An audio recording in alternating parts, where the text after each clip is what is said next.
Hey, we've got a short video today. We're going to talk about urbanization in the North, and specifically, we're going to talk about urbanization during the early 1800s in the northern part of the United States. And I'm going to label this North. And I've got my paper folded in half because we're only going to have to use half a piece of paper for this, so don't panic. And you may have already done something like this before when we talked about the growth of slavery in the South. But a lot of what we talk about in terms of change that took place in the early 1800s and this difference between the North and the South going different directions comes right down to one person. And I think you guys have learned this name before. If you haven't, you probably should. I'm going to mention him right now. His name's Eli Whitney. Now, Whitney was an early American inventor, and one of the things he invented was the cotton gin. That revolutionized the South and really helped ratchet up the need for slavery to produce cash crops and to expand the agricultural economics of what's going on in the South of the United States during this time period. But Eli Whitney is also significant for introducing something we call interchangeable parts.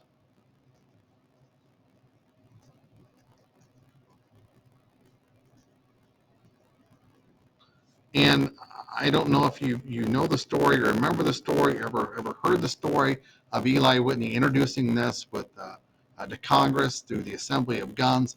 But up until this point, typically in manufacturing, and typically when you were talking about anything to do with mass production, we were very limited in our capabilities. Generally, when something was built, it was built with specialized parts. And if a part broke for that item, then you had to rebuild that part from scratch and had to custom fit whatever you were trying to fix. And this made it really, really tough to operate. Now, a gun is one thing, but think about a giant factory that's dependent on machinery to move and to get things done. And if something breaks down, now all of a sudden that machine's out of commission for months, maybe even years, until somebody can fix the part for it. Where does that leave you? It leaves you in a pretty tough spot. But with the introduction of interchangeable parts, now machines could get fixed a lot quicker. And when you had a down machine, instead of being months and years, it could be days or weeks.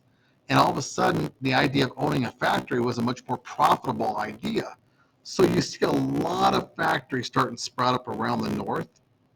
And of course, a lot of these factories were factories designed to produce clothing and other items that would utilize the cotton planted down south. But factories back then looked a little bit different. And maybe you've ever seen this. When I was a kid, we had Betty Lou and the Magic Window. I don't think anybody nowadays knows what that is. But this would be a factory where you got like a water wheel, and that water wheel is turning the wheel, and it's providing the power for the machinery inside. And these factories were things that just started popping up all over, especially the American Northeast. And a lot of the geography was well suited for this, but also too, it just gravitated to some of the things that were going on also, because we had a lot of immigration that was coming into that part of the world, and from Europe coming into this part of our country. And as they came in here, they were a perfect fit for, or this need for industry, because industry, as it starts to grow, there is a need. Oh, by the way, I probably should put down factories and industry here.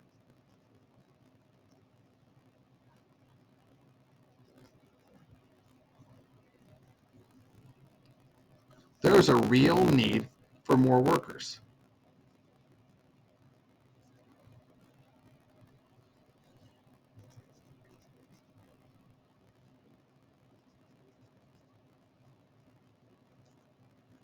Well, you probably should recognize this term, and I already mentioned it a couple minutes ago here. We're putting a kapow box, because usually this is a vocab word, but I'm really talking about immigrants. That's who would end up filling the labor needs of the North. Now, if you go down south, they have a little different situation going on. They were using slaves to fill their labor needs. But up north, they become much more reliant on people coming here from other parts of the world. And that's where you have different movements like the nativists coming up and stuff like that, trying to get frustrated over the Know Nothing Party, and all this comes from this influx of immigrants that are coming into our country. But either way you look at it, you're going to see a real spike in population in the North. And the more people who come in to fill these jobs, the more jobs that seem to get created to fill the needs of all these new people. And as all this stuff starts to happen, you're going to see a massive shift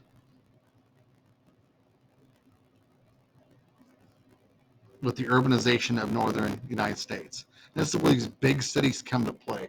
When I say big cities, I'm talking like New York, and the day Buffalo would have been. Chicago was sprouting up there. These places are just growing and growing and growing. And as they're growing,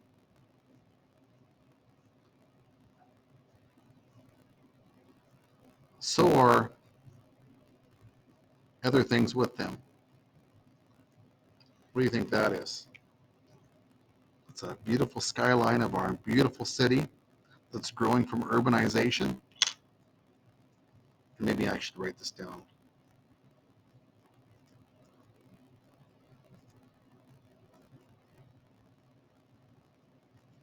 And that's why the North would have a much bigger population advantage when it came to the Civil War, because we just had more people there. And that population gets growing and growing and growing as our industrial base grows with it. Of course, folks are coming here for new opportunities, and a lot of them had been oppressed where they came from. So in many cases, they were already predisposed or already had the mindset of some of these ideas of freedom and liberty that they were excited about coming to America for. So most immigrants, even though they may not have seen people of color as equals, they might have had low opinions of different people, they still didn't buy into the whole idea of slavery. And that is something that would also shape the North's personality a little bit too. So let's get back to this term of urbanization, though. When we're talking about urbanization, we got to talk about something else that comes with more people, more what? Well, I'm going to make that simple. The more problems. And that's a big deal. We're talking about sewage problems. We're talking about transportation problems. All these things happen as cities grow. Now, nowadays we have what's called city planners who can help a city grow. They'll put things in place. They'll make sure infrastructure is there. They're thinking through things. A lot of these things were growing too fast for anybody to understand. They were all playing catch up, or they had no way of handling the problems at all. We had to become innovative. We had to figure out ways to solve some of these things. But it wasn't just stuff about streets and sewage and garbage and water and bathrooms and stuff. It was also about social problems.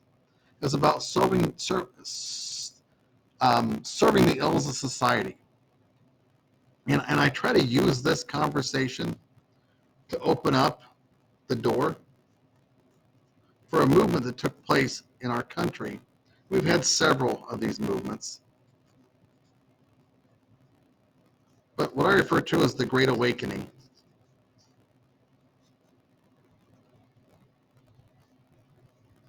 in the early 1800s. Now I've got in the Kapow box, it may or may not be a vocabulary word that you have to know for a test, but it's a concept I think is fairly important because a lot of things have happened in our society, good and bad, because of religion and people's faith. Because people can use anything positive for something negative and vice versa. But the Great Awakening was really a defining moment in our society that opened the door to a lot of big efforts to change our society, and in most ways in a much better way. But the Great Awakening marked a time when people started believing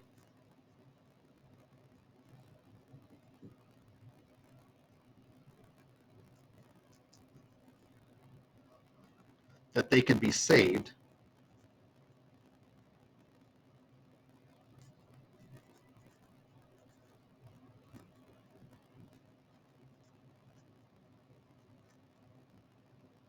their actions.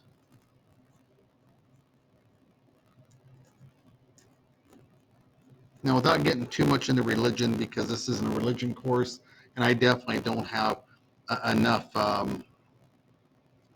preference to sit and try to convince you one way or the other, and legally I couldn't do it if I wanted to. But the bottom line is that if you are talking about the idea of being saved, you're talking about your pathway to heaven. This is how people would become accepted by God or Jesus or whoever they believed in. And this was a Christian effort, so I could say Jesus for that mind. But it did much more than that, because now people are, instead of just talking about things, they decided to go out and to do something about them, because they saw this was a real pathway to get to heaven. And this whole concept would launch something referred to as the Reform movement. Now, we've had reform in our country, political reform, we've had civil rights reform, we've had all kinds of different reform efforts over our history. But I would say socially, this is kind of where it gets started. And it's taken different directions and gone a different, includes a lot of different areas, and that's a whole different video you can watch. But the Great Awakening is really our one of our first motivations to start changing the way we deal with people in society. And we start providing more opportunities or safety nets, or we start looking at certain people differently, or more importantly, we just try to give people a leg up as opposed to just walking over them when things are going wrong for them. So if you look at this, going from the top to bottom, we really started with a quick conversation about Eli Whitney, very influential early American inventor. And old Eli made a big impact in the South with the cotton gin, but he made just as big of an impact in the world of interchangeable parts, helped spark this industrial revolution in the North, which created a need for workers and gave immigrants a place to be, that dramatically impacted our population in some of these larger communities. And we had a rapid growth or urbanization of some of these bigger towns, which made the North much more populous than the South. That created a lot of other problems, some of those social problems. But at the moment, we had something called a Great Awakening, which was like it was where people just, they wanted to find a better pathway to heaven. So they started doing other things for other people, kind of like karma, do good things to people and good things will happen to you type of thing. And which opened the door for the reform movement, which handled like temperance and mental illness reform and abolition and labor movements and all these different things. Like I said, you'll talk about in a different video. So that's it. Short and sweet. Any questions? Obviously, you have your Google machine you can go to. You have questions you can ask a teacher, adult, your best friend, or your cousin Sally. It doesn't matter. It's whatever you think needs to happen. But there's what we got. Okay, good job, and thank you for your very, very hard work.